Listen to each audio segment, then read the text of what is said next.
Good evening, everyone. Thank you all for joining into this session. Today, we are here to crack the code to startup success, essentially looking at the 0 to 1 journey in startups and all that it entails. We have with us someone who's experienced the journey firsthand and would like to take us through his perspective, Mr. Ravi Bhogu.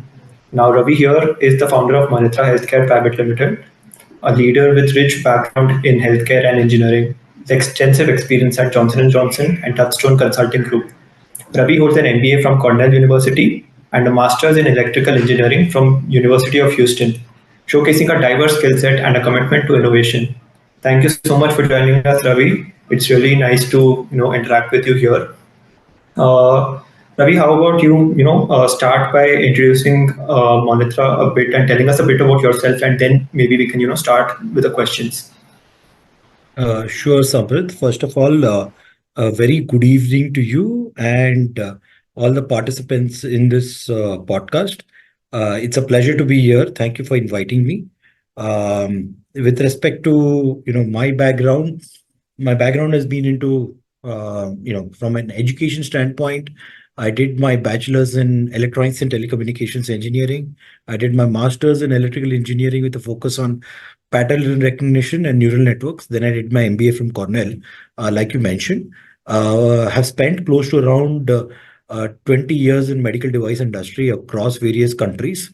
Spent a good amount of time in the US, in Asia Pacific, in Australia, New Zealand, Singapore, and in India, of course. And then worked on various aspects of medical devices.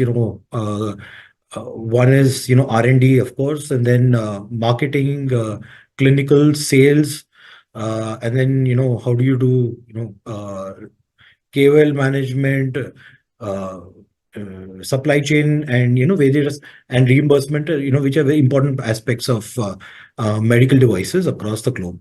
And started Monitra, with a fundamental premise that healthcare monitoring should not be cumbersome for patients.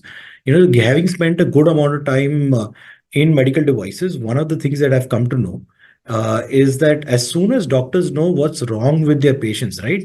The treatment is very, very fast. Usually, they start off with medication. If medication doesn't work, then they go into intervention. Intervention in the area of cardiology is typically, say, it would be stenting or it would be pacemakers or ICDs. But the biggest challenge in the entire healthcare, ecosystem is how do you identify what is causing a symptom? So symptoms are nothing like, basically human body has a problem. It will manifest in the form of, say, symptoms, just like a machine. When it has problems, it gives out, say, certain signals, like, it may make sounds, smoke will come out, some.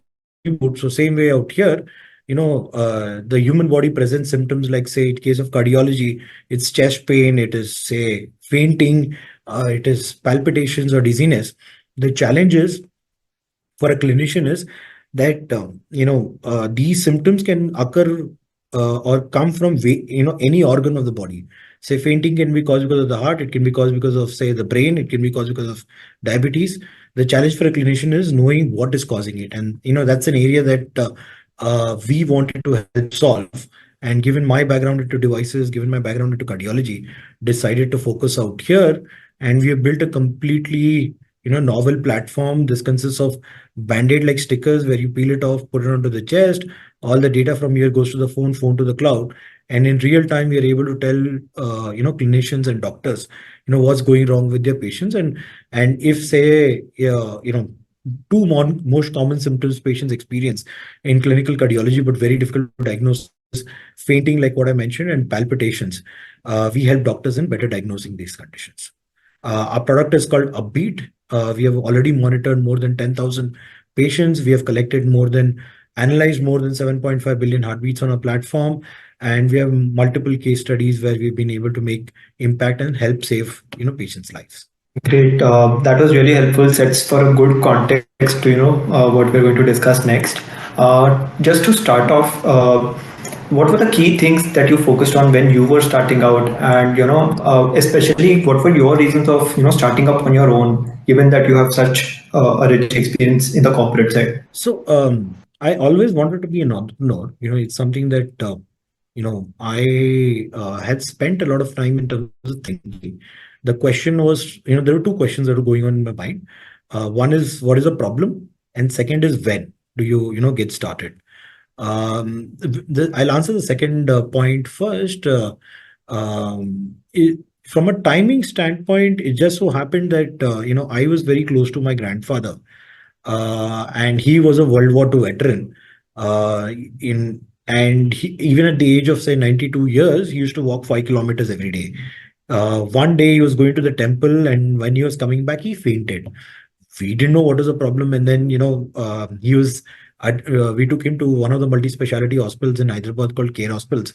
He was kept in the ICU for a couple of days. Doctors came back and said it's not a brain problem; it's a heart problem.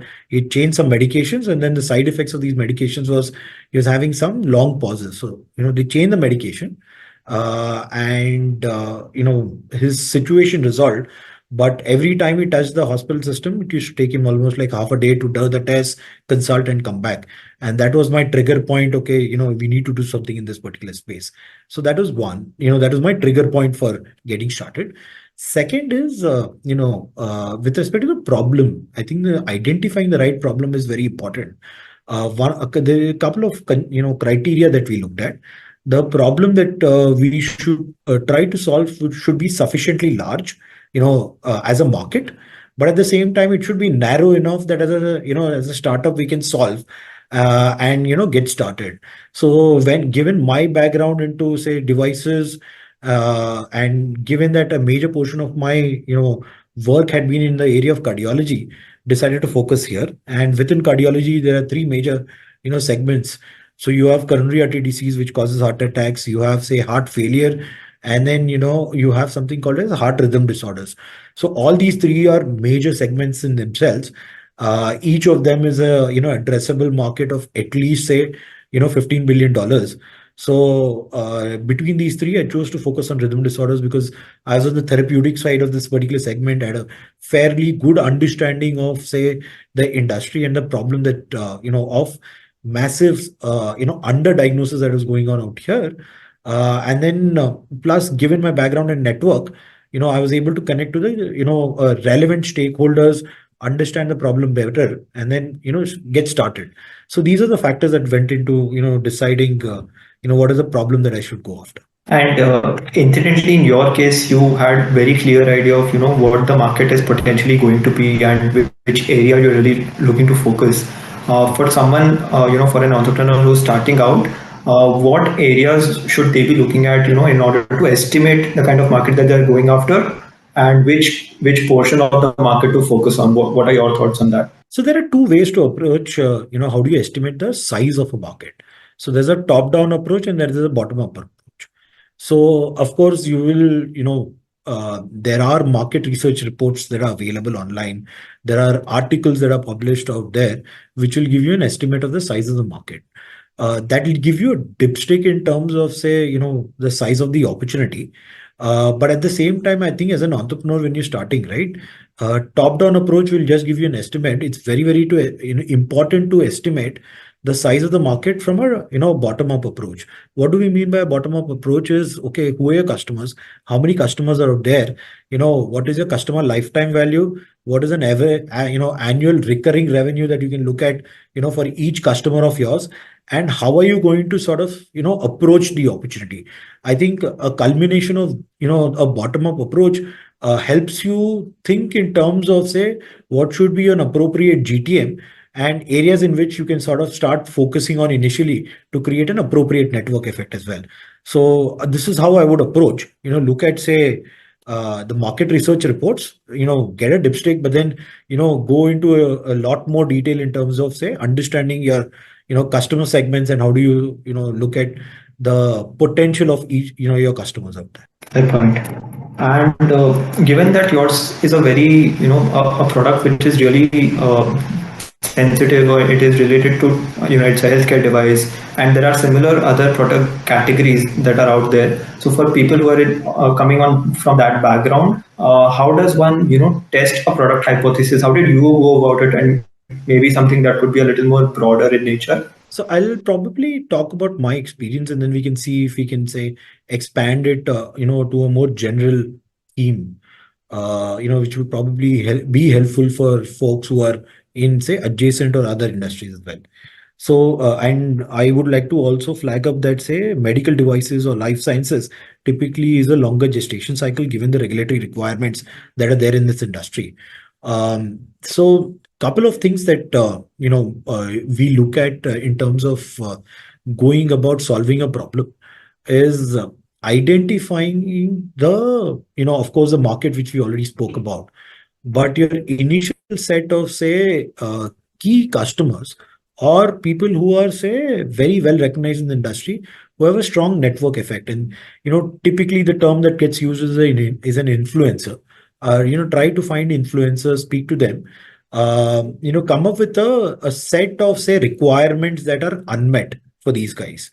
Once you have narrowed down that unmet needs, and then go about creating a proto to solve that unmet needs. Now, the proto doesn't need to be very extensive. Something that is, good enough to at least give them a confidence. Okay, this directionally what you're doing, is good. And keep soliciting feedback as you go along the way. So getting your, say, minimal viable product in place is very, very critical. Now, while you do that, the other key thing that we have understood is that your initial set of customers who are quite excited about your product, they will, there's a tendency for them there to be biased that this product may work and it'll help solve needs. But at the same time, you should try to sort of find a couple of, say, customers or, say, people outside this cohort also to simultaneously get feedback. In terms of, say, does your product make sense? Is it solving the need? And more importantly, are they willing to pay? I think the third point is very, very important. And what is the price that you can sort of, put on the product that you're looking to create?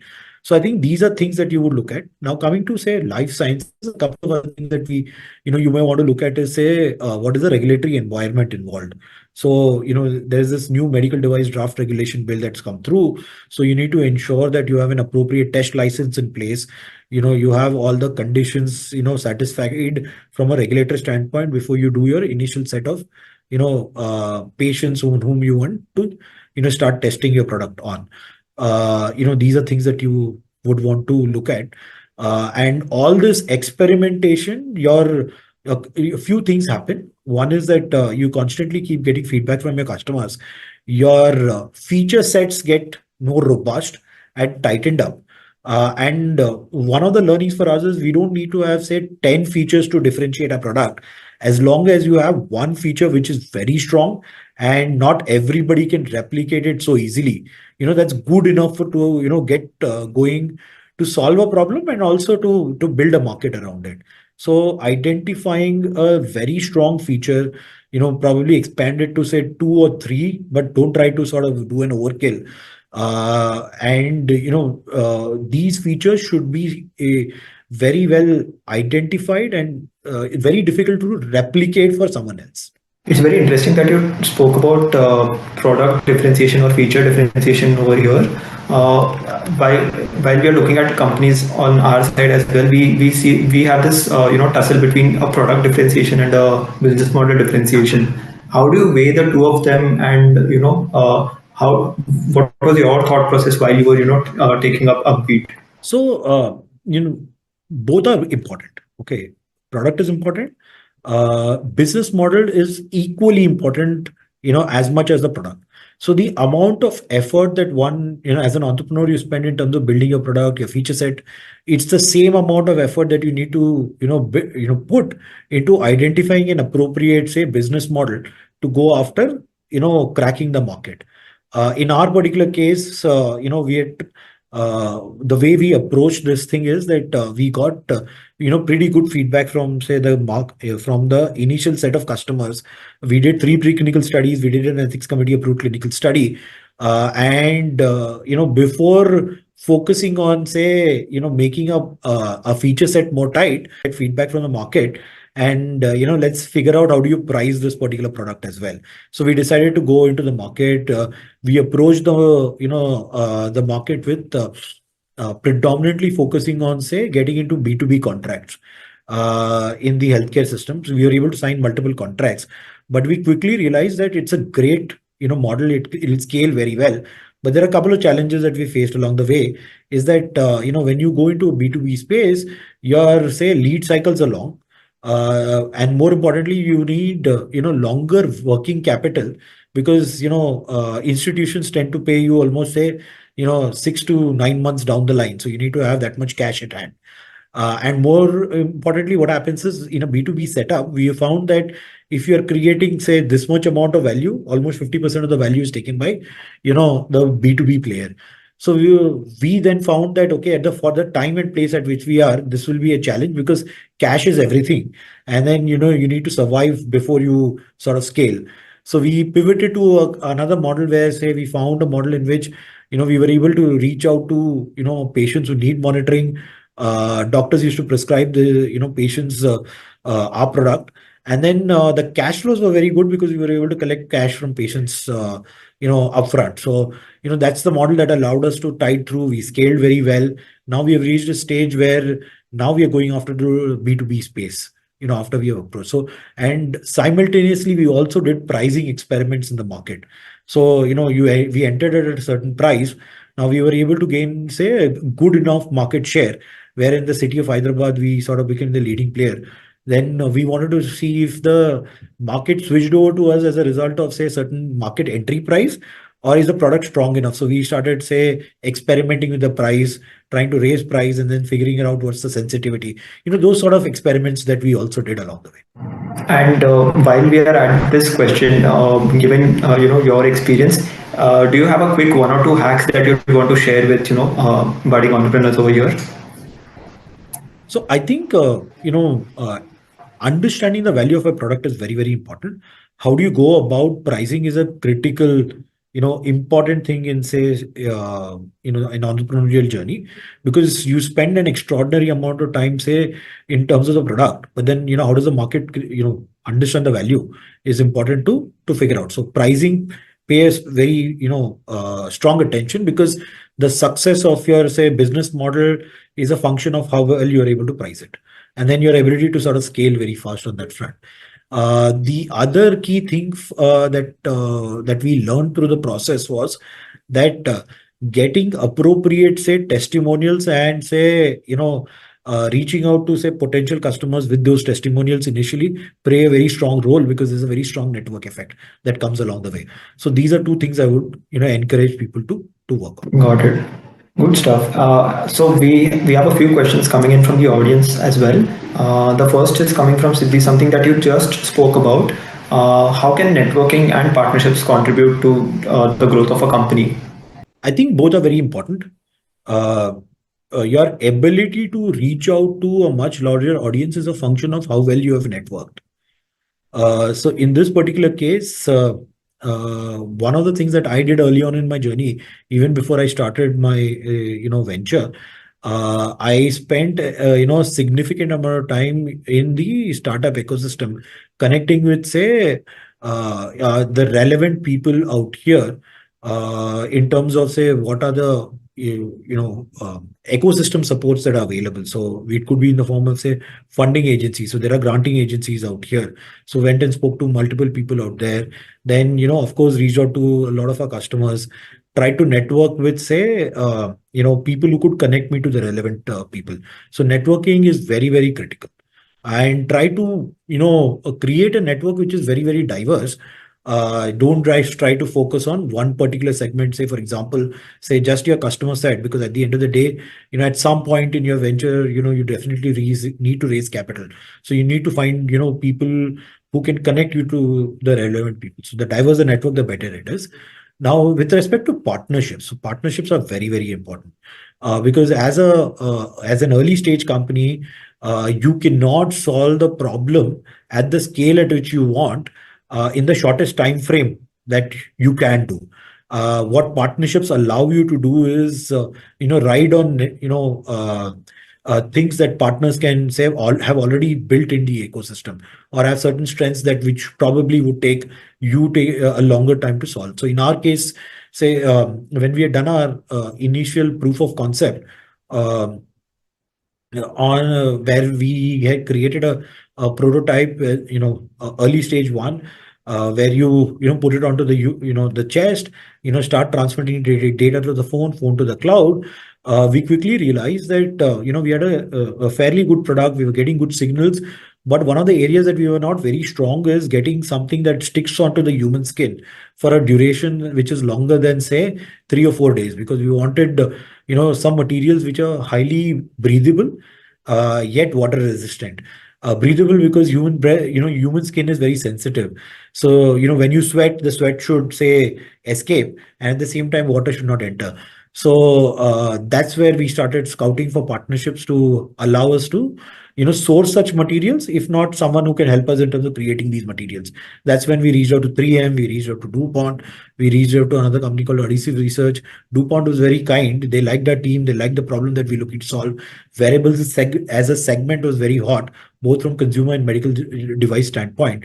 And it's at that point in time we jointly applied for a grant called as the United States India Science and Technology Endowment Fund grant that came through. Then we worked very closely with DuPont to build our a product where their materials played a very strong role in terms of creating those specific adhesive patches which last on the human body for longer than 7 days. Good stuff. Ravi, we are getting a bunch of questions coming in from the audience. We'll try and answer as many as possible. So we have one coming in from Fahad. How can founders go about shaping and communicating a compelling vision of their startups, especially at the outset when the path may not be entirely clear? Yeah, interesting. So I think at the end, that's a very important, question, because you don't have money, you don't have a product, but what you have is your dream. I think your ability to inspire people with your vision is a single most important factor for you to garner support for the path that you're taking ahead, and people will rally behind you on the basis of how well you are able to articulate your vision. And you will find, say, customers, you will find, say, partners, you will find employees rallying around this vision. So what makes for a compelling vision is, number one is that you need to have, say, some form of credibility. So the credibility could be coming from, say, your past experience, your past education, your background, that play a very strong role. Second is that your ability to crystallize your vision, in which that you are able to, say, articulate the path forward, and for people to join into your vision. That's very, very critical. So these are things that I would strongly articulate, or strongly encourage people to look at. There is another book by Chip and Dan Heath from Stanford University. The book is called Success. They talk about how do you communicate in a very simple and effective manner, and how do you craft stories that people will remember. So I think I would encourage wannabe entrepreneurs to definitely read that. We have a question from Mayuri. She asked, she's essentially asking us to help with some strategies that you employed in particular to scale your startup from, say, its early stages to where it is reached now. Uh, Yeah, or inputs of that. Sure. So I think scaling is a function of, say, industry specific and company specific things that you want to do. So there are a couple of things that we did to sort of focus on scaling a product. There are two line items which are important as we scale. One is, say, of course, the revenue that you're looking to generate.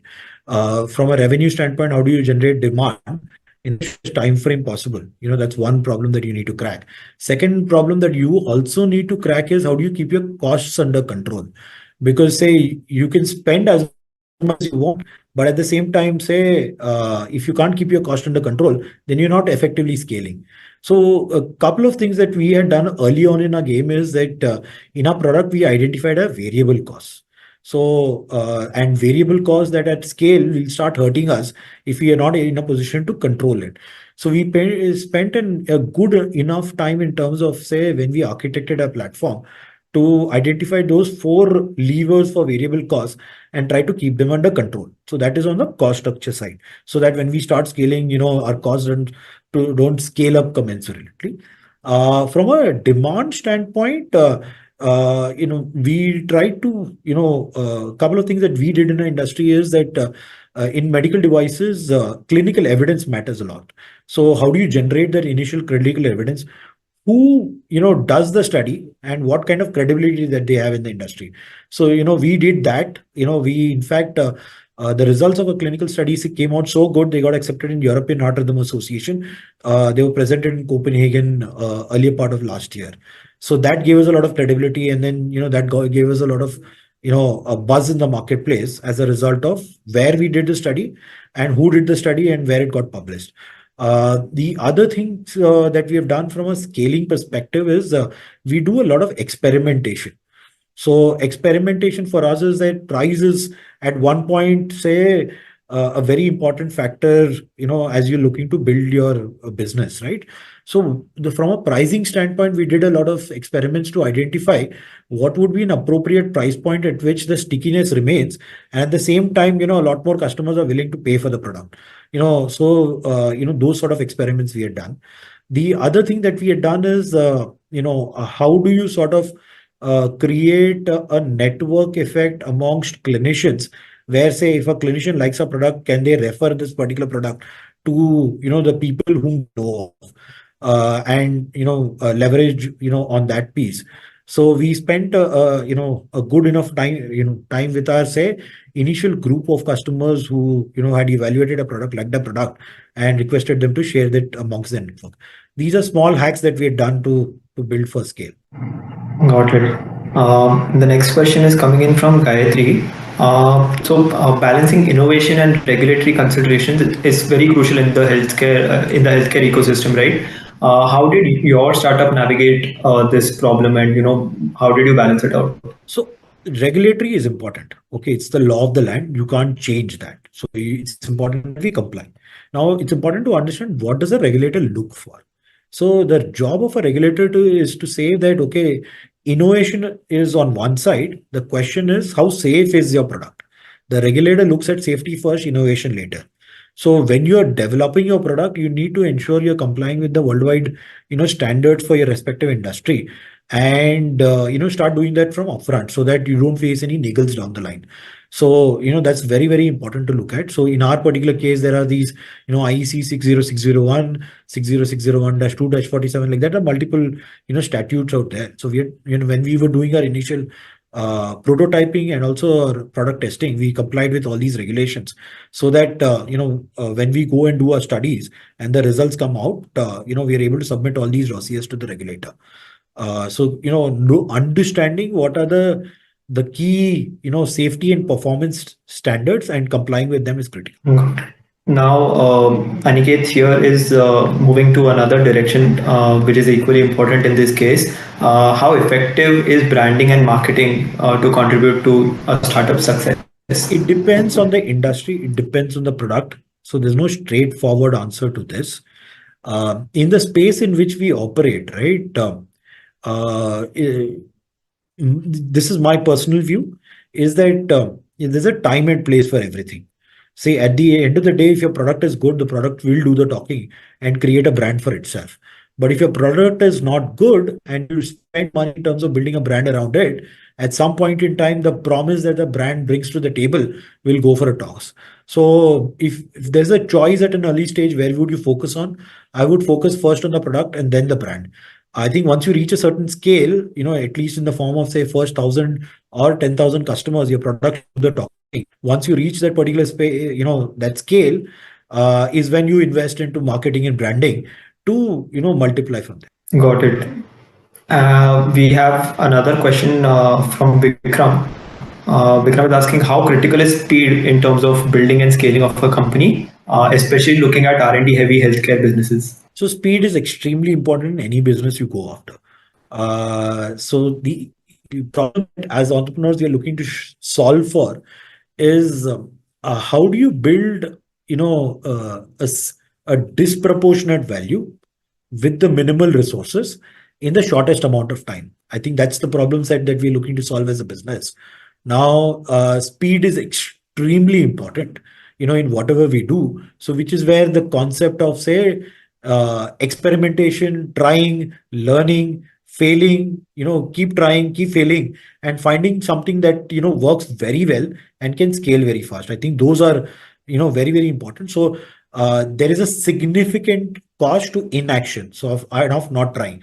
So I would suggest that in whatever we do, we try to figure it out, that we do, this, we are able to solve for something that we have taken up in the shortest amount of time. Great. Taking a last question at this point, and very interestingly put. So we have Aisha who wants to understand. Hi Ravi, have you noticed some common mistakes that entrepreneurs often come to realize in hindsight? Any specific challenges or decisions that looking back they wish they would have approached differently? So in our particular case, we were R&D heavy initially, and we did make mistakes along the way. So one of the things that we had done, when we were developing a product initially, is that we tried to go after a form factor of our product and try to make it extremely sleek at an early stage. Now, as a consequence of that, we tried to integrate an antenna, which was as thin as your hair, onto our, say, board. And for us to make that happen, we lost at least a couple of months, in our journey. In hindsight, probably what I would have done is, gone in for, say, there are these, compliant modules which are available, which are already pre-certified, by regulatory agencies across the world. If you're able to integrate that, your ability to, hit the market is significantly faster. So, don't try to focus on aesthetics and design and form factor at an early stage. Try to solve the problem for the customer, and over a period of time, everything falls into place. So that was one of our significant learnings. The other key learning is, I think funding. What type of funding do you raise at what stage of your startup is also a very critical question that you need to address. You can bootstrap to a certain extent. At some point, you need to raise money. I think that's a journey that in my hindsight, I would say that understanding various avenues of funding, and then trying to raise them at an appropriate stage is very, very important and critical for the success of a startup. Great. Thank you so much, Provider of budding entrepreneurs, and in and listening to us so patiently. And this was a very this was a very nice session that we had. And yeah, signing off from here. Thanks. Thank you so much.